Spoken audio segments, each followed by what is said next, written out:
ఈరోజు మాజీ ముఖ్యమంత్రి గారు వైఎస్ఆర్ కాంగ్రెస్ పార్టీ అధ్యక్షులైనటువంటి జగన్మోహన్ రెడ్డి గారు మిర్చి రైతులను పరామర్శించాలి, వారి ఇతిబాధలు తెలుసుకోవాలి, వారు ఏ పరిస్థితుల్లో మిర్చి ధర పడిపోయి రైతాంగం ఇబ్బంది పడుతున్నారో స్వయంగా రైతుల్ని అడిగి తెలుసుకోవాలనేటువంటి ఒక ఉద్దేశంతో రాష్ట్రంలోనే కాదు దేశంలోనే అతి పెద్ద మిర్చి యార్డ్ అయినటువంటి గుంటూరు మిర్చి యార్డ్కి వచ్చి వారితో మాట్లాడి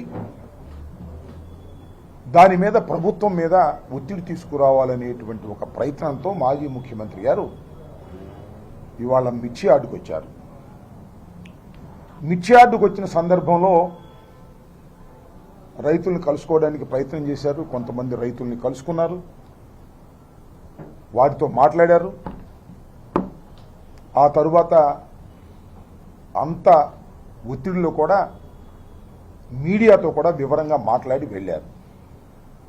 ఇవాళ మేమందరం ఇక్కడ సమావేశమైంది మీతో మాట్లాడాలనుకుంటున్నటువంటి అంశాలు రెండు ప్రధానంగా ఉన్నాయి. జగన్మోహన్ రెడ్డి గారు ఎప్పుడైతే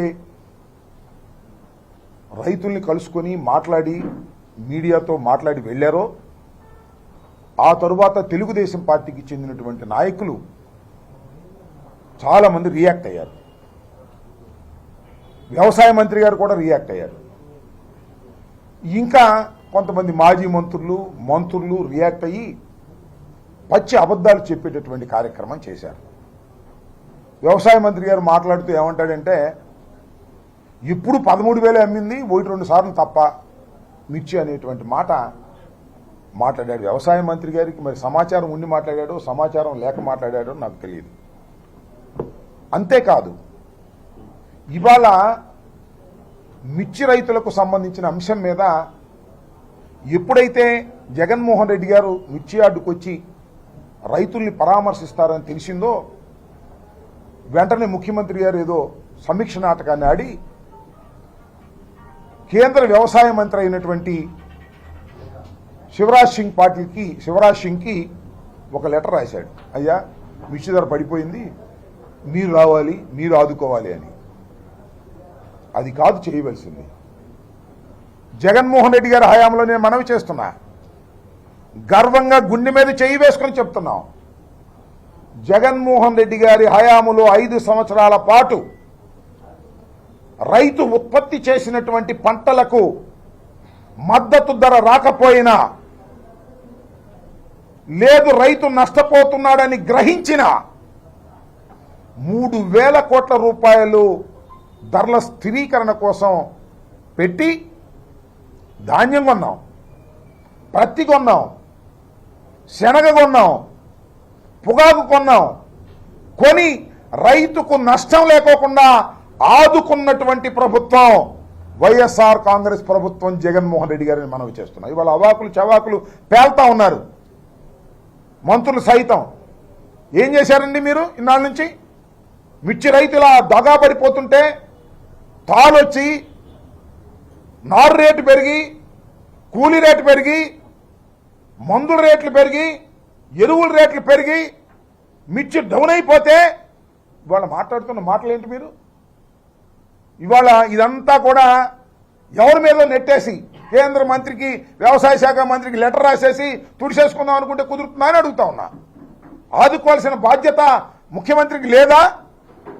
నేను గర్వంగా చెప్తున్నా, వైఎస్ఆర్ కాంగ్రెస్ పార్టీ ప్రభుత్వం రైతు పక్షపాత ప్రభుత్వం. ప్రభుత్వానికి నష్టం జరిగినా రైతుని ఆదుకోవాలని తాపత్రయపడినటువంటి ప్రభుత్వం. మీరు ఎప్పుడు కొనలేదని వాళ్ళ ఆయన వ్యవసాయ శాఖ మంత్రి గారు అంటున్నాడు. 64,000 కోట్లు వెచ్చించి ధాన్యాన్ని కొన్నటువంటి సందర్భం రికార్డ్స్ ఉంటాయి, చూసుకోమంటున్నా. మీ అధికారులు పిలిచి మాట్లాడుకోండి. పూర్వం చేసిన అధికారులు వ్యవసాయ శాఖలో జగన్మోహన్ రెడ్డి గారి టైంలో ఎంత చక్కగా వ్యవసాయం అంటే దండగ లేకోకుండా ఉండాలని తాపత్రయపడినటువంటి ముఖ్యమంత్రి జగన్మోహన్ రెడ్డి గారు. ఇవాళ ఏంటండి, మీరు 9 మాసాలు వచ్చి మీరు రాగానే అన్ని రేట్లు పడిపోయినాయి. ఇదేం కర్మ నాకు అర్థం కాల. చంద్రబాబు నాయుడు గారు వచ్చారు, ప్రమాణ స్వీకారం చేశాడు. దేనికైనా ధర ఉందండి? పత్తికి లేదు, శనక్కు లేదు, కందికి లేదు, ధాన్యానికి లేదు, మిర్చికి లేదు. ధాన్యం అయితే ఎంత దౌర్భాగ్యం అంటే 1200కి 1300కి అమ్ముకున్నారు, కల్లాల్లో అమ్ముకున్నారు. పైన వర్షం పడతా ఉంది, మిల్లర్లు దోచేసుకున్నారు. అలా కాదు, మేము మద్దతు ధర కొంటామని ఎప్పుడన్నా అన్నారండి మీ జీవితంలో? రైతు నట్టేట మునిగిపోతుంటే ఆనందంగా కళ్ళు ఆర్పుకోకుండా అబద్ధాలు చెప్పేటటువంటి కార్యక్రమం చేశారు తప్ప ఎప్పుడు రైతును ఆదుకోలేదు. మీ ఇవాళ జగన్మోహన్ రెడ్డి గారు, మాజీ ముఖ్యమంత్రి గారు ఇవాళ వచ్చి వారిని కలుసుకొని మీ మీద ఒత్తిడి తీసుకొచ్చేందుకు ఇవాళ నిజంగానే చాలామంది రియాక్ట్ అయ్యారులే. జగన్మోహన్ రెడ్డి గారు ఎప్పుడైతే మిర్చి యార్డుకి వచ్చి వెళ్ళాడో వ్యవసాయ మంత్రి దగ్గర నుంచి చాలామంది ఇవాళ రియాక్ట్ అయిపోయారు. ఇట్టా అని మంచిదే, రియాక్ట్ అవ్వండి, మీ బండారం ఎందుకు బయటపడిపోవాలి.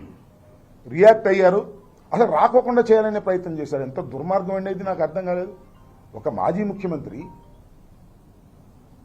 తాడేపల్లిలో ఉంటూ దగ్గరలో ఉన్నటువంటి మిర్చి యార్డుకి వెళ్ళి రైతులను పరామర్శించాలి అనుకోవటం తప్ప ఇది ప్రజాస్వామ్యం విరుద్ధమైందా? దానికి ఏమన్నారు? ఎలక్షన్ కోడ్, ఎమ్మెల్సీ ఎలక్షన్లు ఉన్నాయి అని చెప్తున్నారు. నేను వాట్సాప్లో పెట్టారు, అంతే తప్ప ఎవరు మాట్లాడలా. నేను చాలా స్పష్టంగా చెప్తున్నా, ఎవరైనా ఏమని నిజంగానే ఎలక్షన్ కోడ్ ఉందండి వెళ్ళకూడదేమో అనుకుంటారేమో, కానీ కాదు. ఈ ఎలక్షన్ కోడ్, ఈ ఎమ్మెల్సీ జరుగుతున్నటువంటి ఎలక్షన్ కోడ్ కృష్ణా గుంటూరు జిల్లాల్లో 2 చోట్ల ఉంది.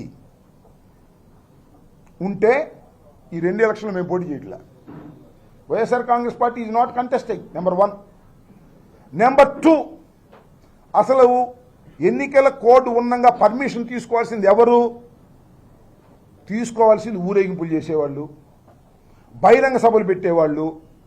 ఎందుకు తీసుకోవాలి? వాళ్ళ ఎక్స్పెండిచర్ నోట్ చేసుకోవడం కోసం తీసుకోవాలి. జగన్మోహన్ రెడ్డి గారు వచ్చింది మిర్చి యార్డుకి ఎమ్మెల్సీలకు ఓట్లు ఆడడానిక? అక్కడ ఉన్న ఎమ్మెల్సీ ఓట్లు వేసే డిగ్రీ వాళ్ళు ఎవరు ఉన్నారా? రైతులను పరామర్శించడానికి వస్తే ఇది ఎమ్మెల్సీ కోర్టు ఉందంటారని నాకు అర్థం కాదు. పోనీ కోర్టు ఉందని నోటీస్ ఇచ్చారా? పోనీ రిటర్న్గా అది ఎవరు? ఊరినే గాల్లో చెప్తుంటారు. గాల్లో చెప్పి జగన్మోహన్ రెడ్డి గారు కోర్టును ఉల్లంఘించాడు. నో, కోడ్ను ఉల్లంఘించాలనేటువంటి దురుద్దేశం కానీ అలాంటి కార్యక్రమం కానీ మాకు చేయవలసిన అవసరమే లేదు. ఇది కోర్టుకు సంబంధం లేదు. ఎన్నికలు జరుగుతున్నా పరామర్శకు వచ్చేటటువంటి కార్యక్రమం ఉంటుంది. నేను మీకు చిన్న ఉదాహరణ చెప్తే పెద్దగా ఏమీ అవసరంలా. నిన్నే కదా జగన్మోహన్ రెడ్డి గారు వంశీని జైల్లో ఉంటే పలకరించడానికి వెళ్ళింది. అప్పుడు కూడా కారులు వేసుకెళ్ళారుగా, అప్పుడు కూడా జనం బాగా వచ్చారుగా, ఆ రోజు పోలీసులు అందరూ వెళ్ళి అడ్డుకున్నారుగా. మరి అక్కడ వంశీని పలకరించడానికి వెళ్ళినప్పుడు రాని కోర్టు రైతుని పరామర్శించడానికి ఎందుకు వచ్చిందయ్యా బాబు? చెప్పాయి చంద్రబాబు నాయుడు గారు, మనం చేస్తానా? హోంమంత్రి గారు చెప్పమంటున్నా? అక్కడ ఇక్కడ ఒకటే కదా. కాకపోతే అక్కడ ఒక ఐజీ ఉన్నాడు, ఇక్కడ ఒక ఐజీ ఉన్నాడు. ఏమైనా తేడా ఉందేమో నాకు తెలియదు. కృష్ణా జిల్లా గుంటూరు జిల్లాలో కలిసి ఎమ్మెల్సీ ఎన్నికలు జరుగుతున్నాయి. తెలుగుదేశం పోటీ చేస్తుంది, ఆపోజిషన్గా వేరే ఇండిపెండెంటో లేకపోతే ఇంకా ఆయన పోటీ చేస్తున్నాడు. మాకేం సంబంధం? మేము ఎవరైనా సపోర్ట్ చేశామా? లేదుగా. మరి గుంటూరు కృష్ణానదికి అటొక రూలు, కృష్ణానదికి ఇటొక రూలు ఉంటుందా? 2 ఒకే నియోజకవర్గం కదా ఎమ్మెల్సీలకు వచ్చి. అక్కడ లేని రూల్ ఇక్కడ ఎందుకు వచ్చింది? అక్కడంటే వంశీని పలకరిస్తున్నారు కదా, పెద్ద ప్రాబ్లం లేదనుకున్నారు. ఇక్కడ రైతులను పరామర్శిస్తున్నారే, రైతు ఇష్టం వచ్చినట్టు చెప్తాడే, ఉన్న వాస్తవాలు చెప్తాడే, అందువల్ల దీన్ని ఆపేయాలి ఎట్టా కొట్టగానే రాత్రి అంతా కుట్ర చేశారు. అయినా మా జగన్మోహన్ రెడ్డి గారు ఎన్ని కుట్రలు చేసినా ఛేదించుకొచ్చేవాడు కదా. చివరికి ఏం చెప్పారు? సెక్యూరిటీ లేదు ఇవాళ. It is very serious issue. ఇందాక మా మాజీ మంత్రి గారు చెప్పినట్టుగా, ఏమండి సెక్యూరిటీ ఎవరికి ఉంటుందండి? నాకు ఉంటుందా? వీళ్ళకు ఉంటుందా? ఉండదుగా. మీ మంత్రులు పోయినా కూడా మాకు ఉండదు. కానీ as ex chief minister Z+ security ఉంటుంది. ఎక్స్ చీఫ్ మినిస్టర్ గారికి Z+ సెక్యూరిటీ ఉంది. ఇప్పుడు ఆయన not only ex chief minister, ఒక ఎక్స్ చీఫ్ మినిస్టర్ గారి కుమారుడు, దివంగత రాజశేఖర రెడ్డి గారి కుమారుడు. ఆయనకు ఒక Z+ సెక్యూరిటీ అనేది ఉంది. ఇవాళ కనపడలా. ఎందుకు కనపడలేదంటే పర్మిషన్ తీసుకోలేదంట. ఒక్కడు రాలేదండి, ఒక్క వ్యక్తి కూడా పోలీసులు రాలా. కానీ కొంతమంది వచ్చారు, నేను చూసా, మఫ్టీలో వచ్చారు. వచ్చి డోర్లు పైకి ఎగరేశారు. ఎందుకంటే కేసులు పెట్టడానికి డోర్లు పైకి ఎగరేసి ఆనందాన్ని అనుభవించారు. ఎవరిది డైరెక్షన్ అంతా? హోంమంత్రి గారు అనుకున్నారా? కాదు, నారా లోకేష్ గారి వికృతానందం కోసం చేస్తున్నటువంటి పని. ఇవాళ జగన్మోహన్ రెడ్డి గారు మాజీ ముఖ్యమంత్రి గారు వెళ్తున్నాడు కదా, ఎవరు వెళ్ళమని పోలీసులు ఏదో వంక పెట్టేయండి. నేను మనవి చేస్తున్నా, ఇది కుట్ర. ఎందుకు కుట్ర అంటున్నానంటే, జగన్మోహన్ రెడ్డి గారి ఇంటి ముందు ఉన్నటువంటి రోడ్డు మొత్తాన్ని పబ్లిక్ చేశారు, సర్చ్ చేశారు. పో జగన్మోహన్ రెడ్డి గారి ఇంటి ముందు ఉన్నటువంటి మొత్తాన్ని గడ్డి ఉంటే మొత్తాన్ని తగలేశారు మొన్న. అది కుట్రలో ఒక భాగం. మొన్న ఎవరు పుట్టినరోజయ్యా? లోకేష్దే లేకపోతే ఎవరిది పుట్టినరోజుకి పెద్ద పెద్ద ర్యాలీ, అది రోడ్డేం కాదు, ఆ ర్యాలీలోకి వచ్చి అక్కడ వచ్చి పెద్ద పెద్ద స్లోగన్స్ ఇస్తున్నారు జగన్మోహన్ రెడ్డి గారి ఇంటి ముందు, రెచ్చగొట్టేటటువంటి కార్యక్రమాలు. ఇవాళ సెక్యూరిటీ లేకపోతే, మా మాజీ మంత్రి గారినప్పుడు ఏదైనా జరిగితే, జగన్మోహన్ రెడ్డి గారు ఏదో చంద్రబాబు నాయుడు వస్తే జనవరారు కానీ, లేదా లోకేష్ వస్తే జనవరారు కానీ, జగన్మోహన్ రెడ్డి గారికి 11 సీట్లు వచ్చినా జగన్మోహన్ రెడ్డి గారు రోడ్డు మీదకి వస్తే వేలాది మంది ప్రజలు వస్తారు. ఇది అందరికీ తెలిసినటువంటి సత్యం. 40% ఓట్ షేర్ ఉన్నటువంటి రాజకీయ పక్షం ఒకే ఒక్కడు 40% తెచ్చుకున్నాడు. మీలాగా 4-5 కలిసి కాదు. అంత ప్రజాదరణ కలిగినటువంటి వ్యక్తి రోడ్డు మీదకి వస్తుంటే, Z+ సెక్యూరిటీ ఉంటే లోకేష్ మాట విని పోలీసులు పక్కన పెడతారా? ఏమండి, నాకు అర్థం కాలేదు. ఎంత దుర్మార్గం అండి. తొక్కిసలాట, అల్లాడిపోయాం. పోతే పోయాం, కానీ మాకేం అభ్యంతరం లేదు. తొక్కిసలాట, గందరగోళం. జగన్మోహన్ రెడ్డి గారి దగ్గరికి వెళ్ళి పక్కన నుంచోవాలన్నా కూడా ఇబ్బంది పడేటువంటి పరిస్థితి. ఒక్క పోలీసు లేడు. మేమే మంత్రులు అటు ఇటు కింద పడి మీద పడి అటు పడి ఇటు పడి సర్దుకున్నాం. కనీసం ప్రెస్ మీట్ ఇలా పెట్టుకుందామంటే జనం వచ్చి మీద పడిపోతున్నారు, రైతాంగం వచ్చి మీద పడిపోతున్నారు. జగన్మోహన్ రెడ్డి గారిని చూడాలనేటువంటి తాపత్రయంతో ముందుకు వస్తున్నారు. ఒక్క పోలీసు కూడా లేకోకుండా మమ్మల్ని ఇబ్బంది పెట్టాలనే కుట్ర కదా లోకేష్. ఇది తప్పు కదా. ఇది శాశ్వతమా? ఈ ప్రభుత్వం, ఈ అధికారం శాశ్వతమా? మీ నాన్నకు శాశ్వతమా? నీకు శాశ్వతమా? లేకపోతే ఎవరు హోంమంత్రి గారు అనిత మైక్ ముందు హోంమంత్రి పాప ఆమెదేమీ లేదు, ఆమెకి ఏమైనా శాశ్వతమా? మళ్ళీ మేము అధికారంలోకి వచ్చే అవకాశం లేదా? నాబోటోడు కాకపోవచ్చు. జగన్మోహన్ రెడ్డి గారు ఎంత 52 సంవత్సరాలే, ఎన్నిసార్లు ముఖ్యమంత్రి అవుతాడు చూడమని మనం చేస్తున్నా. అలాంటి జగన్మోహన్ రెడ్డి గారికి భద్రత కల్పించుకోకుండా కుట్ర చేస్తున్నది ఈ ప్రభుత్వం. ప్రభుత్వం కుట్ర చేస్తే నాకు అభ్యంతరం లేదు. పోలీసు యంత్రాంగం కూడా ఆ కుట్రలో భాగమవుతున్నారు. ఇది తప్పు. ఏదైనా సంఘటన జరిగితే దానికి బాధ్యులు ఎవరు? ఏదైనా దురదృష్టకరమైన సంఘటన జరిగితే దాని నుంచి ఎలా మనం తేరుకోగలుగుతాం?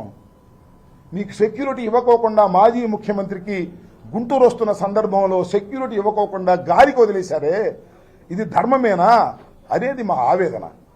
ఇలా ఇవాళ వదిలేశారు, ఉన్న సెక్యూరిటీని తీసేశారు. అంతకుముందు 900 సెక్యూరిటీ 500 సెక్యూరిటీ అని పిచ్చి మాటలని చెప్పారు. ఇవాళ మీరు ఇవ్వాల్సినటువంటి Z+ సెక్యూరిటీని కూడా, దేశంలో అందరికీ ఉండదు Z+ సెక్యూరిటీ, వెరీ రేర్ పర్సన్స్కి మాత్రమే ఉంటుంది Z+ సెక్యూరిటీ. అలాంటి Z+ సెక్యూరిటీని కూడా ఈరోజు మీరు రానికోకుండా పంపించారంటే దీని వెనుకాల పెద్ద కుట్ర జరుగుతున్నది.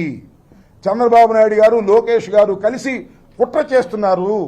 ఈ కుట్రను ఎదుర్కోవాల్సినటువంటి బాధ్యత రాష్ట్రంలో ఉన్నటువంటి వైఎస్ఆర్ కాంగ్రెస్ పార్టీ కార్యకర్తలందరికీ ఉంది. ఇవాళ గుంటూరులో జగన్మోహన్ రెడ్డి గారు వస్తున్నప్పుడు ఒక్క కానిస్టేబుల్ని కూడా పెట్టకోకుండా మీరు చేసినటువంటి ఒక నీచమైనటువంటి కార్యక్రమాన్ని ప్రజలు ముక్త కంఠంతో ఖండిస్తారు తప్ప మెచ్చుకోరు. జగన్మోహన్ రెడ్డి గారు వస్తుంటే మీరేం పంపించలేదు అని అనుకుంటే మీకు ఆనందమేమో. ఇవాళ జగన్మోహన్ రెడ్డి గారు సెక్యూరిటీ కల్పించలేదు, బాగా తొక్కిసలాట అయింది, వాళ్ళు ఇళ్ళు చెమటలు బట్టి ఇబ్బంది పడ్డారంటే లోకేష్ బాగా నిద్రపోతాడేమో, కానీ సామాన్య ప్రజలు అలా ఆలోచించరనే విషయాన్ని ఈ సందర్భంగా నేను చెప్పదలుచుకున్నాను. ఇది దుర్మార్గమైన విషయం. ఈ ప్రభుత్వం దుర్మార్గంగా జగన్మోహన్ రెడ్డి గారి పట్ల వ్యవహరిస్తుంది. దీనికి మూల్య చెల్లించక తప్పదని కూడా ఈ సందర్భంగా నేను చెప్పదలుచుకున్నాను. ఓకే.